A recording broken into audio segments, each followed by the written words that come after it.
What's up, YouTube? It's your boy Namir. I'm back again with another video, and welcome to the very first WWE temperature check on the video. Probably wondering, what is this gonna be?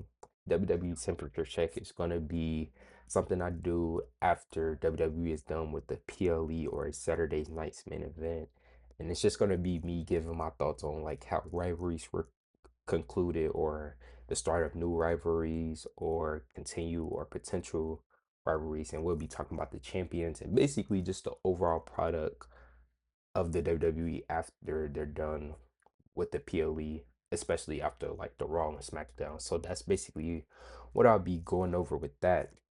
But this, because it's the very first episode and we just got done with the WrestleMania season, it's a very special edition because we get to talk about the NXT call ups that just happened. And we got some nice talent that just moved up to Raw and SmackDown.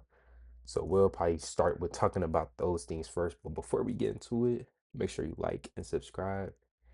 I appreciate it a lot. And let's get into it. The NXT call ups, we got Fatal Influence to SmackDown. We got Blake Monroe to SmackDown.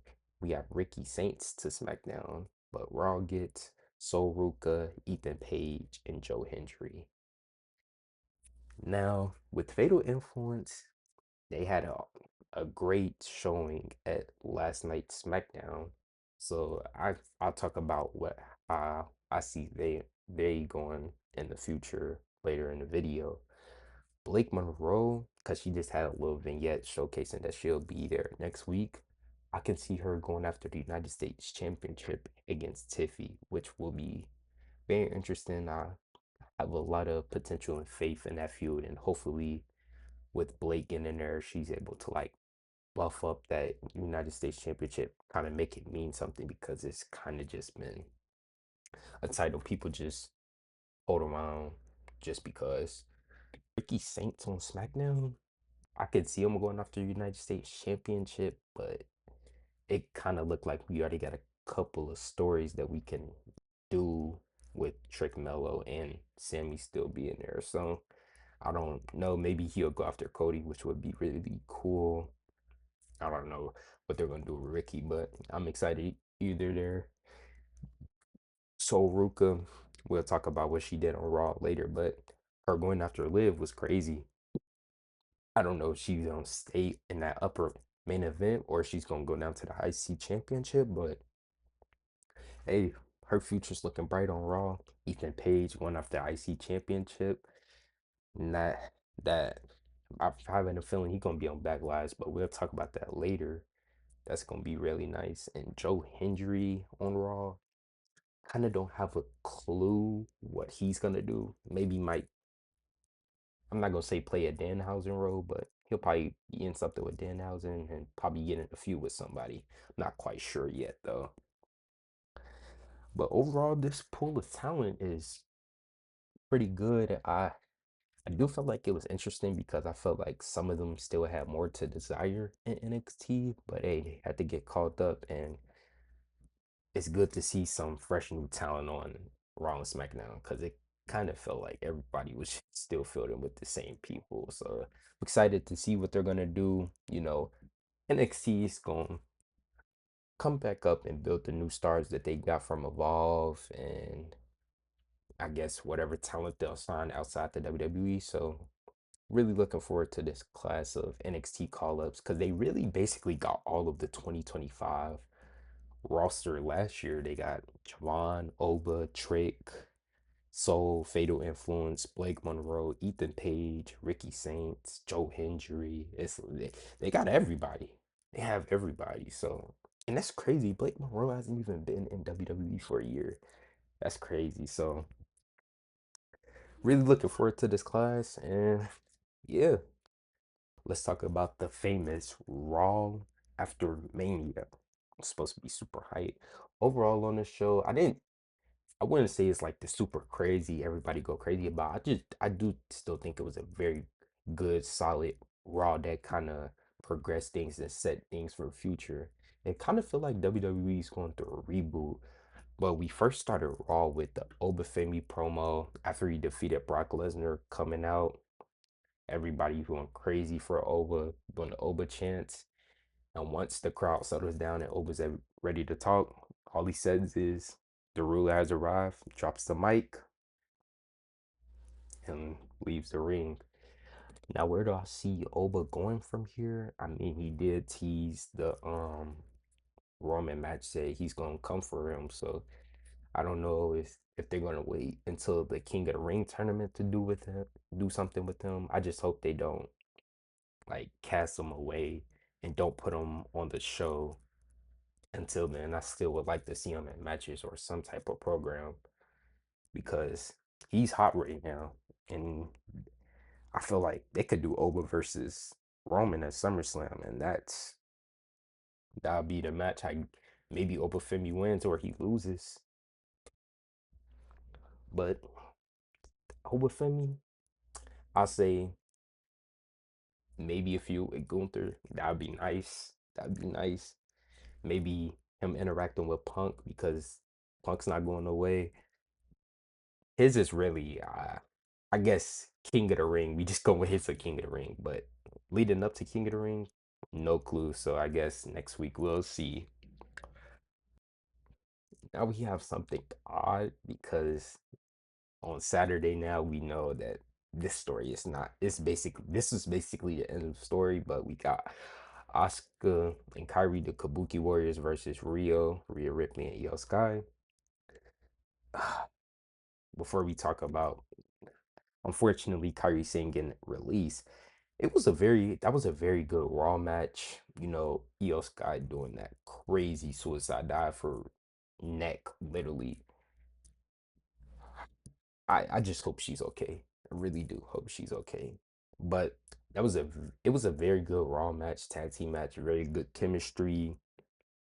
It was Rhea's last match on Raw because you know she won the WWE Women's Championship, so she has to be on SmackDown. And it was basically that. I mean, before the fact that we found out that Kyrie got released, I was like, maybe we might be leading to the Io versus Asuka, but nope. WWE decided to, I guess, release Kyrie, and I I don't know where this is going at this point.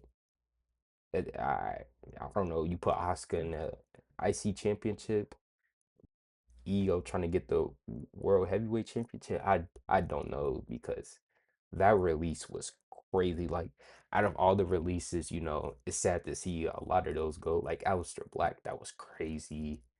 Freaking Motor City Machine Guns, they packed up all of the YS6. It's like, wow. But the Kyrie one was crazy because she's in the middle of a storyline that you didn't even pay off. So it's like, what are we doing? So that's just bizarre. I was gonna have something to say, but after yesterday, there's nothing to say. I just hope, I guess they use Io and Oscar for something. Probably not. They're probably gonna stop feuding, or maybe they'll have a match, but we can definitely kiss that backlash match goodbye. After that, we get the segment between Javon talking to Adam Pierce, but then Penta appears, and Javon basically telling Penta, "Hey, I ain't going nowhere. I'm still coming for that IC championship." And then Penta says, "Hey, it's whatever. Settle Miedo," and then walks out the frame. And then we see all ego Ethan Page. I feel like he is definitely a good fit for Raw, and I'm glad to see that he paired them with Javon Evans because they have a few last year that was really good. I actually got to see him in person at NXT, and that was a really, I'll talk about the match later, but segment, you could definitely see the tension and like how Javon facial expressions change as soon as he seen Ethan because he doesn't like him. So, and Ethan sets his sights on the IC championship, which is pretty good to add him into that division. Look, that division's low key stacked. You got JD McDonough, Dragon Lee, Rey Mysterio, maybe Penta, Javon Evans, Ethan Page. It's starting to stack up that mid card division back to how it was, which I'm really liking. And we'll talk about that match later.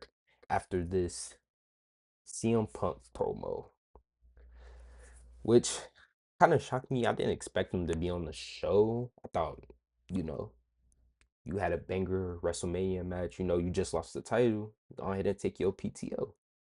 But nah, Punk comes out, does a promo, first starts talking about the losses, the many losses that he's had to the lead up of WrestleMania, talking about Larry and his friend and some WWE producers. And then he cuts to the loss about Roman Reigns, talking about how he's not gonna go away just because of those losses. He's gonna keep on going and stay ready because you never know when another title opportunity appear. Which then you get another shock in Cody Rhodes coming out, and then we see his freaking nasty black eye. Like it looked nasty, very nasty. It looked it better on SmackDown. It didn't look as bad, but on Raw, it looked like you got jumped by like 20 people. But Cody and comes out and says something that I found interesting, saying that he feels he won, but he feels like a loser, which kind of made it seem like that he was saying that Punk should feel like a loser because he lost, and Cody should feel like a winner because he won. But typical, the crowd was trying to instigate, but Punk wasn't letting it happen. He's talking about we're friends. It ain't none of that.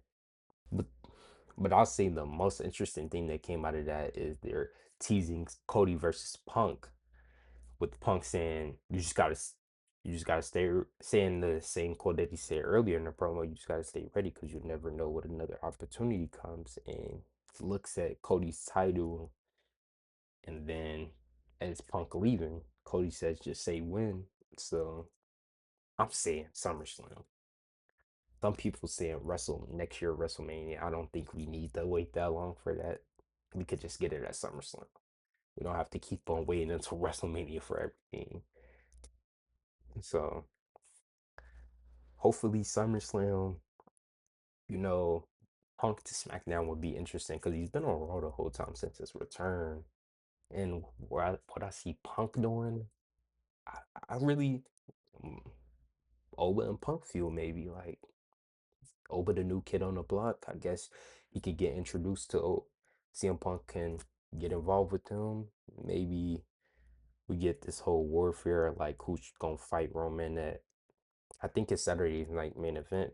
Maybe we'll get like a lead up to that. It'll be like Oba Femi, CM Punk versus Gunther, triple threat, number one contender versus Roman. I don't know.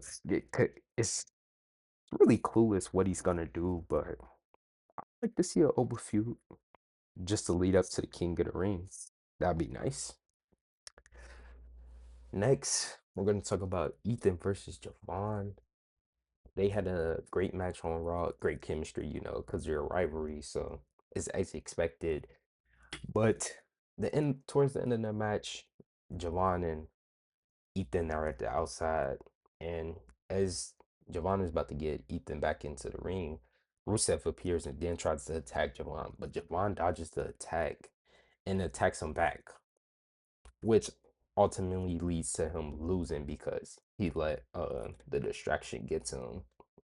And then after the match, Rusev comes out, starts beating Javon, and then puts him in a nasty accolade. Penta comes out, getting the upper hand on Rusev, but then Ethan Page ends up attacking Penta, which leads to Penta getting beat up by Rusev and also getting put in the accolade. And Rusev stands tall with the IC championship. Where do I see this going? Backlash, Fatal 4-Way, Ethan Page, Rusev, Javon Evans, Rusev Penta, Javon Evans, and Ethan Page. I see those four in a Fatal 4-Way, and they might even create the Heat Wave spot where Ethan Page wins the IC championship by getting hit by somebody and then falling onto somebody and getting a 1, 2, 3. If they recreated that spot, that would be genius. That would be crazy. That's why I see that going. It's good to still see IC Championship storyline pushing through. The next segment, that happened after that was a Morgan promo that ultimately ended up turning into Liv Morgan versus Sol Ruka on Raw. Non-title match, not for the title, but we start with Liv coming out celebrating that she won at WrestleMania, doing her typical stuff. I'm the greatest of all time, really rolling the all in there and everything, saying that Stephanie brought a spark back into her and all of that. And then Sol Ruka comes out and was starting off congratulating Liv, but Liv was like, "Some, hey, if you want to fight me, we can fight," which ends up to a match, and very good showcase of Sol Ruka being on the main roster, which we didn't know up to this point if she was actually caught up or she was just having a match because she was still in the feud with Zarya, and they had a last woman standing match the next day. So I was like, so is she caught up or not? But then we later found out in the IG post that she said it was real NXT. So I guess this was her call up match, which was a very good match. She got to go against the Women's World Championship. So that was crazy. But because, she was still in the field with Zarya towards the end of the match after she does like a backhand spring to the outside, she takes out Liv and the Judgment Day girls and then throws Liv back in the ring to finish the match. But then Zarya comes out, throws her to the ring post, hit her with the F5, and then Liv takes advantage and gets the win. But then after the match, we get Stephanie coming out, and I guess we're running back Liv versus Stephanie, which I'm excited about because they definitely deserve better at WrestleMania. I think they was the shortest match at WrestleMania, so they definitely deserve the rematch. Hopefully at Backlash, they get the time that they deserve, and the match can actually flourish out to being a great match that I think it will be.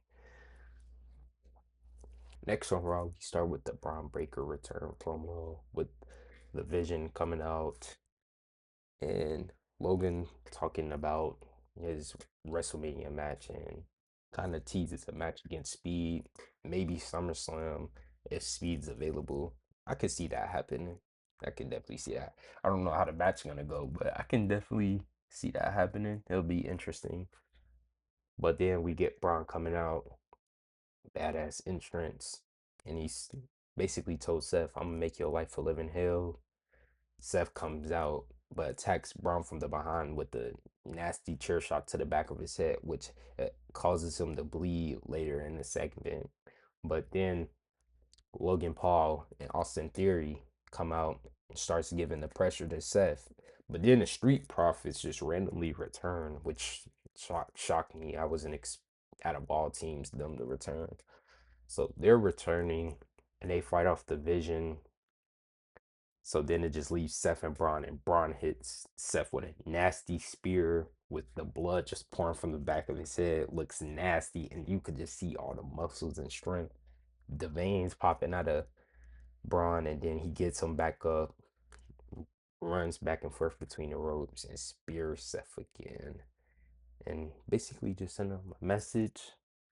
We got two things to talk about because we got the tag team division.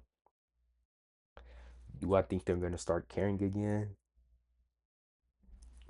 I don't know. I don't know. I gotta see it to believe it. But Street Profits versus Vision should be a cool, decent match. I don't know when they're gonna set that up, but it's good to see the Street Profits back.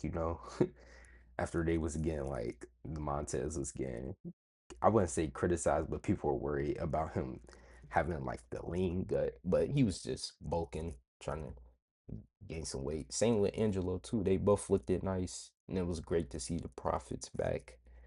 And Braun and Seth Backlash match. I don't Backlash looking like it might have 6 to 7 matches. I don't know how many matches they're actually gonna have on the card because they got a lot of feuds that are built up that could and low key deserve to be on Backlash. But Braun and Seth, great way to continue that feud. I don't know where we go from here. I think it's just on site every time we see them. No promos, no words. It's just gonna be on site. In between Raw, we got like vignettes of Finn Balor talking about his match against Dom, and then he starts talking about JD, how he didn't expect JD to backdoor him. He was like, I taught you, I brought you into this, so I don't get why you did this to me, but that sets up their match later tonight, and JD has a promo, I mean a vignette, responded to Finn, basically saying that you you always little bro me, cast me down, but now I'm up now. And they had a great solid match between the two. Finn ends up winning, but after the match, Dom attacks him. So I guess we're still continuing this feud. I hope they play it out better so we can dig more into that dynamic. And I could see this feud ended on a random Monday Night Raw before like a PLE or Saturday night's main event. I don't see this. Hopefully it doesn't like drag out too much. I don't really have too much to say about this feud. I thought it was going to end at Mania low key, but hopefully it turns out good overall. Now we get to the Roman Reigns segment. And before we get in like the little, he hops out of the truck, he's walking backstage, crowd chanting Roman Reigns. And as he's in Gorilla, he sees the Usos and his music hit. And he tells them, come on, man, come along. Usos come along and they come out just like the old times in like 2021, 2022. And Roman in his promo talks about how he misses the old days and how he wants them to be like this instead of like this. And I could we count this as an apology? Because I know this is like a big thing, like Roman never apologized.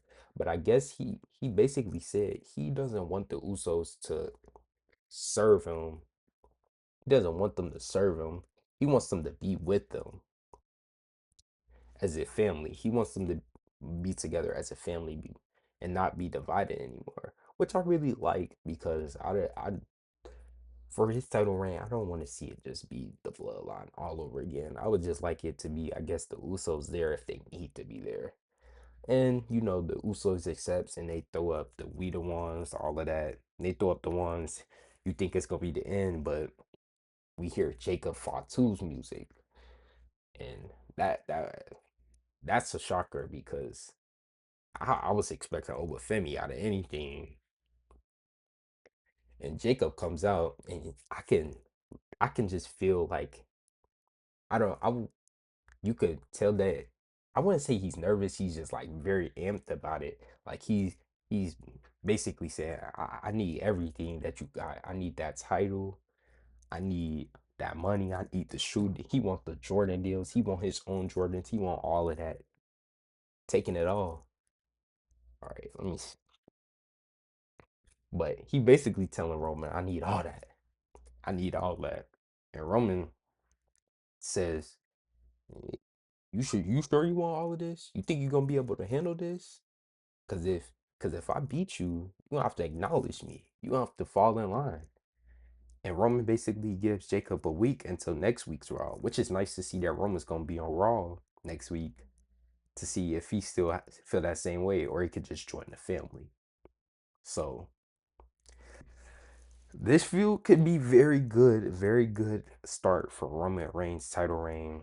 And that backlash, I expect a great match because you know Jacob can ball and Roman can too, as we just seen him ball on WrestleMania. But those two can put on a good match, and the storytelling can definitely be there and be great. Now we're starting with this SmackDown after Raw. Jacob Jacob starts SmackDown and he says that, hey, he basically doubles down on everything that he said on Raw. I'm ready, and he still wants to challenge Roman at Backlash, and he's basically ready to talk to Roman and basically admit that everything he said. But the Usos come out and they try to get Jacob to join the family instead of him facing Roman because they don't want nothing bad to happen to him, and they call him little cuz and all of that. But the MFTs come out and Solo says, man, you can just join me back. You could come back to me because I got an army. We can take out Roman. But Jacob said, nah, I don't need none of y'all. And Tama says, you think Jacob's gonna beat Roman? Kind of downplaying Jacob, and Jacob end up super kicking him, which then leads to Jacob versus Solo later in the night. I'm not too in tune with all this bloodline stuff, so like I ain't got too much to say about the segment. I mean, it's interesting that the Usos trying to get get him to join their family instead of doing this. I just thought they were just going, hey, we celebrate with Roman because hey, he beat down CM Punk for talking on the family, but I guess they really just sticking with Roman now after after WrestleMania. So after the Jacob promo, we get to Julia versus Tiffany. But before the match, we have Kathy Kelly talking to Julia and Kiana, and we have Julia talking about how she wasn't on Mania and how Kiana was supposed to get her on Mania, and kind of building some tension between the two. I guess they're going to start the Julia versus Kiana rivalry. um, I hope it just plays out good. I can just ultimately seeing them probably going with Kiana winning because she had a great start to the year with the Royal Rumble and Elimination Chamber performance. So what's next for Julia? I don't know because the match against her versus Tiffany for the United States Championship was really good. Had a crazy counter from the prettiest moonsault ever into like I'm not. It's like this octopus lock. Like I don't know what it was. It's kind of like the Batista bite, kind of. But that was a crazy counter. But ultimately, during the match, Julia accidentally hits Kiana, so I guess they are continuing to build the tension between the two, and Tiffany ultimately gets the win. And I don't know what they're gonna do with Julia. I don't know if you send her back down to NXT or you continue her in the United States Championship division because it seems like they're splitting her and Kiana up. So hopefully they do something with her. I'm scared for her. I just hope they treat her right because she low key been getting done dirty. I mean, this was like her best main roster match so far. They just need to let her cook in the ring, but they don't. I don't know why, but just I hope for the best for Julia. As for Tiffany with the United States champion, like I said earlier with the NXT call ups, Blake Monroe, match settled. We also can factor in Jordan Grace too, which Blake and Jordan Grace have history last year when they had a rivalry. So I guess you can start getting that mix. You got like five people you can mess around with the United States Championship with Kiana, Julia, Tiffy, Blake, and Jordan. Five people that you could mess around with for the next few months, I guess. And hopefully they start elevating that United States Championship. After the Julia and Tiffy match, we get an segment where Danhausen has found the Miz house and basically invades the Miz house, goes through it unprovoked. The Miz is just trying to get him out politely, and Danhausen ends up in the Miz pool with a floaty, and the Miz just told him to get out of his pool. But Miz has two pools, so Danhausen get out the pool that he was in and gets into the other one. But Miz says, "Get out my pools," and then he tries to force him out by going into the pool, but then he ends up missing Danhausen, just completely falls into the pool, getting soaking wet. And then we get to be continued. So we'll talk about the rest of the segment later. After that segment, we get to Paige and Brie Bella versus Charlotte and Alexa. But before we start that, we start with the promo between Paige and Brie, welcoming back Paige. This is my house. I'm back. And then Charlotte and Alexa come out saying they want those titles back, which sets a on the spot match. During the match, it was mainly just Brie for the Paige and Bree side. It was mainly Brie being in the match because they were setting up the big old Paige hot tag. But as we were about to get that hot tag, we get the Fatal Influence debut, which was crazy. They got some crazy like heat, a lot of boos because they attacked Charlotte and Alexa, and they basically sent the message to the tag team division. Laney Reed and Fallon Henley. They looking like some ballers. They hit their tag team finishing move, which looked really sick. I'm excited for those two. Hopefully, tag team that gives us like hope that the tag team division is still going to stay alive even after post WrestleMania. And this won't be our last time seeing Fatal Influence, but overall, that was a great. I felt like that was a great way to showcase Fatal Influence for the first time to the main roster by attacking big names. Next, after that Fatal Influence debut, Cody Rhodes comes out, delivers a great promo. Some key points that I got from it was him telling TKO stay out the way, stop interfering with this business because it's been bad. And he says they're 0-3. And what he's talking about, The Rock at WrestleMania 40, 41, Travis Scott, and then 42, Pat McAfee, which I agree. Just please, yo, Cody, I can't get mad at Cody. He's getting fucked every year.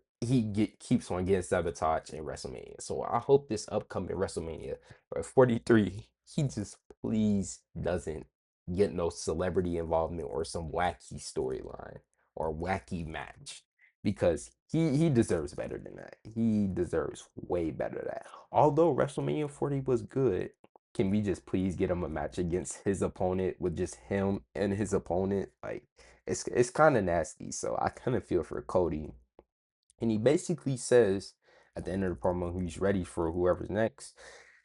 I thought maybe somebody might have came out, like Randy would have came out, but in this promo he said Randy's not here today. So I guess the reports on him having a back injury maybe true, but I don't know. Um, who could go after him? Like I said, Ricky Saints would be a cool option. Could have been Aleister Black, but they released him for whatever reason. Uh, who's Cause SmackDown, bro, they need somebodies. They need some people. I don't know who Cody will face at Backlash, if I'm being honest. Like he might miss that. He probably is gonna miss it because he still got the black eyes. So I don't even think he's medically clear, but I'm kind of blinking on who he'll face realistically because unless somebody hop ship to there, I mean, Gunther's still looks like he's gonna still be on Raw because he had a little segment with LA Knight talking about they're going after a World Heavyweight Championship, but maybe Ricky Saints. That'll be cool for Ricky if he goes after Cody. I'm gonna stick with that. Cody versus Ricky to start it off. That'd be nice. Or Ilya Dragunov, even though he hasn't been treated too nice these past weeks, months. I'll say ever since after Royal Rumble, he hasn't been treated so well. But something for my boy Cody. After Cody's promo, Danhausen, we get the continuation of the Danhausen home invasion. And we cut to Danhausen playing like virtual golf on like the Miz Love virtual golf game. I don't really know what it's called, but he has the golf club, and then the Miz is talking to him, and he ends up swinging in and hitting the Miz in his dick. And as after he did that, gets ready to leave. He takes the Miz Slammy Award, and then as he's exiting the house, he runs into Maurice outside, and she's like some you, and then just looks at Danhausen. But the Miz is coming back to pour some cocoa powder onto Danhausen, but ends up missing and hitting Maurice. And then he escapes taking their daughter's bike, which is nasty work. I ain't gonna lie, the Miz, well, he this all of this stuff that happened early in the week led up to their match that was gonna happen tonight. But hey, the Miz, bro, you we're gonna talk about the match, but you didn't handle him how you supposed to, bro. He took your daughter bike, bro. You gotta get back. It's nasty work. After we get the home invasion in segment, we cut to Trick Williams about to come out and celebrate the United States Championship win. He coming out the locker room with Lil Yachty and then tells the gingerbread man to come out with him. And then as he's walking out, WWE producer tries to talk to him, but he end up backslapping him. And then we cut to a commercial break, and then Trick comes out. does whoop the trick, all of that. And then you got the gingerbread man dancing with them with a candy cane in his hand. And Trick and Yachty, doing their promo celebrating him being United States Championship. Look, Yachty also makes the announcement that he's gonna be Trick's full-time manager, which is pretty cool. That dynamic hasn't been too bad, so pretty interesting what they're gonna do with it. Uh, Looking forward to that. That should be a lot of fun. But as the segment was ending, Trick getting his pyro, like Yachty throwing money in the air. The gingerbread man attacks Trick while Lil Yachty isn't looking and is up on the turnbuckle celebrating and hit him with the candy cane. And then he tells Lil Yachty to check it out, ends up hitting Lil Yachty. And then we end up seeing that the gingerbread man is Sami Zayn and he ends up getting booed very hard. So I guess really is we really got to heal Sami Zayn, but I guess he's just not embracing it yet. He's still with his diehard Sami Zayn fans. Um, I guess we're continuing this field. I hope Melo gets involved soon because, bro, we still need to justice for Melo. We still need to get my boy involved in that United States Championship uh division. We still need that because what happened to him before Mania was nasty. So I could see this. Maybe they run this back at Backlash, maybe, but I hope Trick just put the gingerbread man to rest and we get to that Trick versus Mello feud. After this, we get to Danhausen versus The Miz. It's typical Danhausen match. He pulled out a Hurricane Runner, which was nice. And Danhausen ends up winning with some antics as The Miz and Kit Wilson are taunting. Does the "you are cursed," and then Pyro just ends up going into their face, and Danhausen gets the win with a roll up. And as he's celebrating, the Miz get back up, and he tries to get the Danhausen for doing that, but ends up failing because Danhausen just finds a way to get away from Miz after the match. Uh, I didn't. I could still see this feud continuing for a couple of months. I would have liked if Joe Hendry was Joe Hendry was on the SmackDown so he could join Danhausen and go against the Miz and Kill Wilson. That would have been fun. But I don't see. I feel like this might be the end for that, but it's probably not until the Miz eventually, hopefully, gets uncursed or something. After that, we get Rhea coming out celebrating her title win and basically talking to the crowd about how she's on SmackDown now and saying that it's a lot of women out there, and she's basically telling, hey, whoever wants to step up to fight me tonight, come on.